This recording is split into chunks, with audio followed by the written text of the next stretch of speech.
ഇന്നത്തെ ഗോസ്പലിൽ മാർക്കോസ് ശിഷ്യന്മാരെ പേരെടുത്താണ് പറയുന്നത്.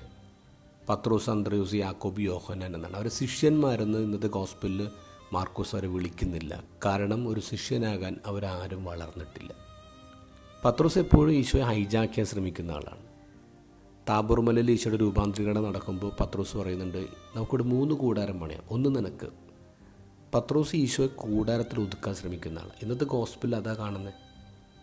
പത്രോസിനൊരു പുതിയ ബിസിനസ് തുടങ്ങാനുള്ള ഉദ്ദേശമാണ്. ഒരു പിരിഗ്രിം സെൻറ്റർ, തൻ്റെ വീട് ഒരു പിരിഗ്രിം സെൻറ്ററാക്കാൻ പോവാണ്.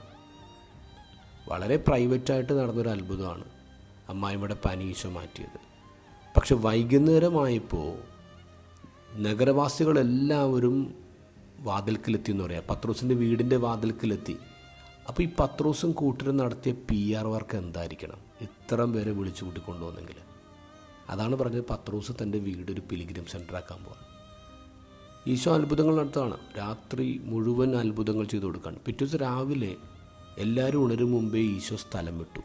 അപ്പോൾ പത്രോസും കൂട്ടരും ഈശോ അന്വേഷിച്ച് കണ്ടുപിടിച്ചിട്ട് പറയാണ്, നിന്നെ കാത്ത ആൾക്കാർ അവിടെ ഇരിക്കുകയാണ്, വാ പോകാം. അപ്പോൾ ഈശോ പറയുന്നുണ്ട്, എനിക്ക് അടുത്ത പട്ടണമെങ്കിലും പ്രസംഗിക്കേണ്ടിയിരിക്കുന്നു. This is why I came out. Greek translation അങ്ങനെയാണ്, this is why I came out.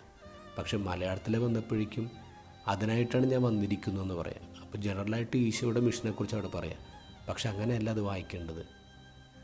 This is why I came out. നിൻ്റെ വീട്ടിൽ നിന്ന് ഞാൻ പുറത്തു വന്നത് ഇതിനാ, നിൻ്റെ വീട്ടിൽ നിന്ന്. നീ എന്നെ അവിടെ ഒതുക്കണ്ട, നീ എന്നെ അവിടെ ലോക്ക് ചെയ്യേണ്ട പത്രോസേ എന്ന് ഈശോ പറയാം.